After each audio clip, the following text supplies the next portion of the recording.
ত্রিনেত্রস কুকারিতে আপনাদের সকলকে জানাই আমার সাদর আমন্ত্রণ। আমার আজকের রেসিপি দই বড়া।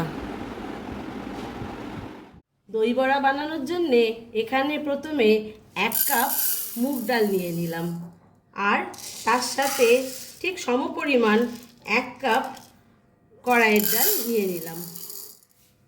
এবার ডাল দুটোকে ভালো করে জল দিয়ে ধুয়ে 4-5 ঘন্টা ভিজিয়ে রাখবো। ডালগুলো ভালো করে ধুয়ে নিয়ে 4-5 ঘন্টা ভিজিয়ে ফিরে আসছি। 5 ঘন্টা ডালটা ভেজানো ছিল, তারপরে ফিরে এসছি। দেখুন ডালটা কত নরম হয়ে গেছে। এবারে এটা মিক্সারে বেটে নেব। আমি আপনাদের দেখানোর জন্যে দুটো জায়গায় ডাল নিয়েছি, কিন্তু যদি আপনারা চান একসাথেও দুটো ডালকে ভিজিয়ে নিতে পারেন। এখানে ডালটা বাটবার জন্যে মিক্সির জারের মধ্যে ঢেলে নিচ্ছি। এটায় খুব অল্প করে জল দিয়ে বাটতে হবে। ডালেতে ঠিক 2 চামচ মতন জল দিচ্ছি। খুব কম জল দিয়ে বাটবেন, আর একদম প্লেন করে বাটবেন না। সুজি যেরম হয় সেই রকম টাইপের দানা দানা করে একটু বেটে নিয়ে ফিরে ডালটা বেটে নিয়ে ফিরে এলাম। এটাকে এবারে ভালো করে ফেটিয়ে নেব। আপনাদের প্রথমেই একটা রিকোয়েস্ট করছি, প্লিজ একটা লাইক দিয়ে দেখা শুরু করুন। আপনাদের একটা লাইক আমাকে এগিয়ে নিয়ে যেতে অনেক সাহায্য করবে। ডালটাকে এরকমভাবে ক্লকওয়াইজ ফেটাবেন। যদি আপনারা অ্যান্টি ক্লকওয়াইজ ফেটান তাহলে সেটাই করবেন।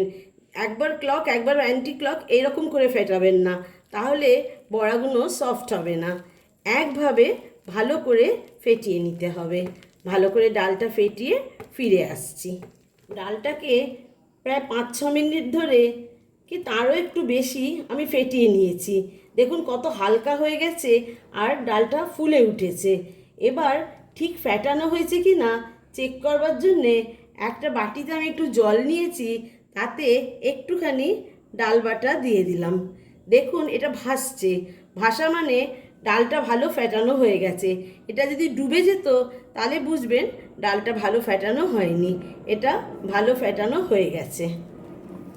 এবার ডালের ভেতর পরিমাণ মতন একটু নুন দিয়ে দিলাম।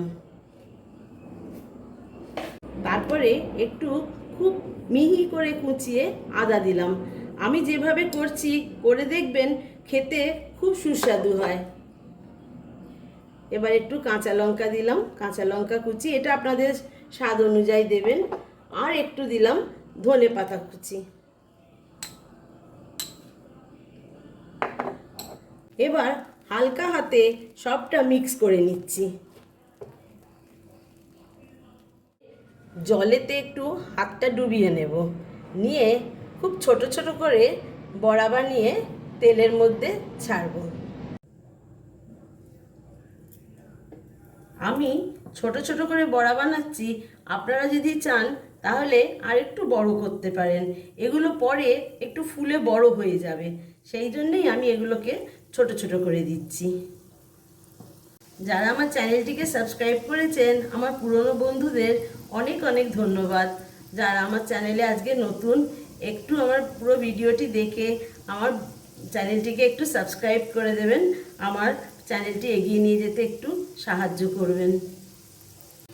বড়াগুলো একদম লো মিডিয়াম হিটে ভাজবেন। খুব হাই হিটে ভাজলে ভেতরটা কাঁচা থাকবে, বাইরেটা কালো হয়ে যাবে।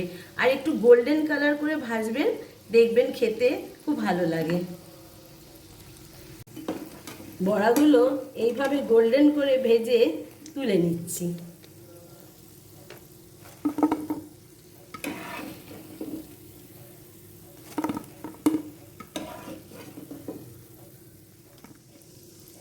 এইভাবে সব বড়াগুলো ভেজে নিয়ে ফিরে আসছি।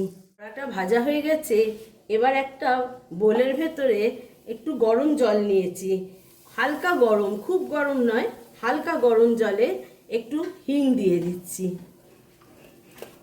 নুন দিচ্ছি। এইবার বড়াগুলো যেগুলো ভেজেছিলাম এই জলের মধ্যে ডুবিয়ে দিচ্ছি।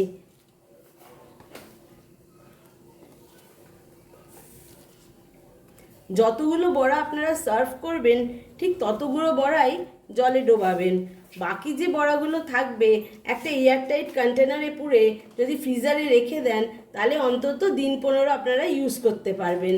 আর এটা শুধু আপনারা দই বড়া নয়, তখন আপনারা সাম্বার ঢেলে সাম্বার বড়া, কাঁজি বড়া বা আপনারা এমনি দই বড়া বানিয়েও তখন খেতে পারেন। এবারে এটাকে ডুবিয়ে দিয়েছি, দিয়ে চাপা দিয়ে 5 মিনিট রেখে দিই। যতক্ষণ বড়াটা জলে ভিজছে ততক্ষণ আমরা দইটা তৈরি করে নিচ্ছি। এখানে আমার বাড়িতে পাতা দই আমি ইউজ করছি, আপনারা কেনা দইও করতে পারেন। বা আপনারা দইটা কিন্তু এখানে মোটেই খুব টক দই নেবেন না, হালকা টক হবে সেরকম দই নেবেন। যদি আপনাদের দই টক হয়ে যায় তাহলে একটু দইটাকে হাং কাট করে নেবেন, নিয়ে একটু জল দিয়ে দেবেন, ব্যাস দেখবেন আবার দইটা টকভাব কমে গেছে। এবার এই দইয়ের ভেতরে আমি একটু চিনি দিচ্ছি। দই বড়াতে একটু মিষ্টি মিষ্টি দইটা হলে খেতে দেখবেন ভালো লাগে। এবার একটু বিট নুন দিয়ে দিলাম। দইটাকে ভালো করে ফেটিয়ে একদম প্লেন করে নিতে হবে, যেন একদম কিচ বা কিছু না থাকে, তাহলে সার্ভ করতে সুবিধা হবে।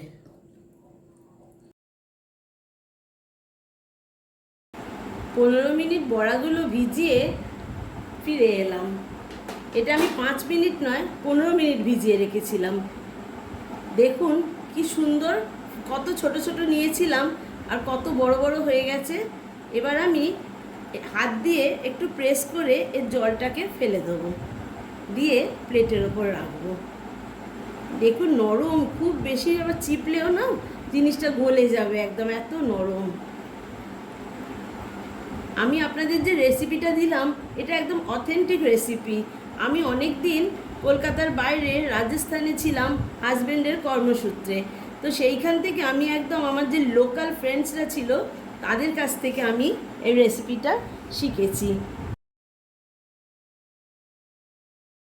এবারে এর ওপরে প্রথমে দই দিচ্ছি। দইটা একটু এরকম ঘন দেবেন, দেখবেন খেতে খুব ভালো হয়।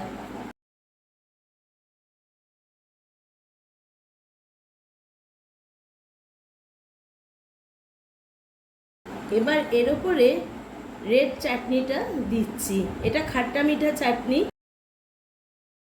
এবারে গ্রিন চাটনি দিচ্ছি। আমার কাছে এই রেসিপিগুলো চাটনির খুব ভালো আছে, কারণ এগুলো খুব চটপট যাতে হয়ে যায় সেই রকম টাইপের রেসিপি আমার কালেকশনে আছে। যদি আপনারা মনে ভাবেন আমাকে একটু কমেন্ট সেকশানে লিখে জানাবেন, আমি নিশ্চয়ই আপনাদের সঙ্গে শেয়ার করব। এবার এর ওপরে দেব একটু জিরে ভাজার গুঁড়ো, এর সঙ্গে জিরে আর একটুখানি জোয়ান একসঙ্গে ফ্রাই করে রেখেছি। জোয়ানটা হজমের পক্ষে খুব ভালো, তাই জন্যে অল্প জোয়ান আর জিরে ভাজার গুঁড়ো ছড়িয়ে দিচ্ছি।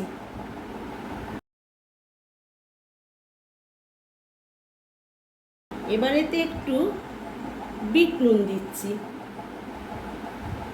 এটা আপনারা স্বাদ অনুযায়ী দেবেন। এবার একটু চিলি ফ্লেক্স দিচ্ছি, বা লঙ্কার গুঁড়ো আপনারা দিতে পারেন, তবে অল্প করে দিলাম। একটু চাট মশলা দিয়ে দিলাম,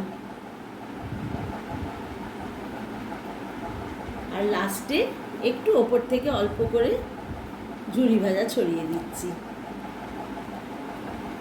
আশা করি আপনাদের রেসিপিটা ভালো লেগেছে। আমাকে একটু কমেন্ট সেকশানে লিখে জানাবেন আপনাদের কেমন লাগলো। এতক্ষণ আমার সঙ্গে থাকার জন্যে অনেক অনেক ধন্যবাদ।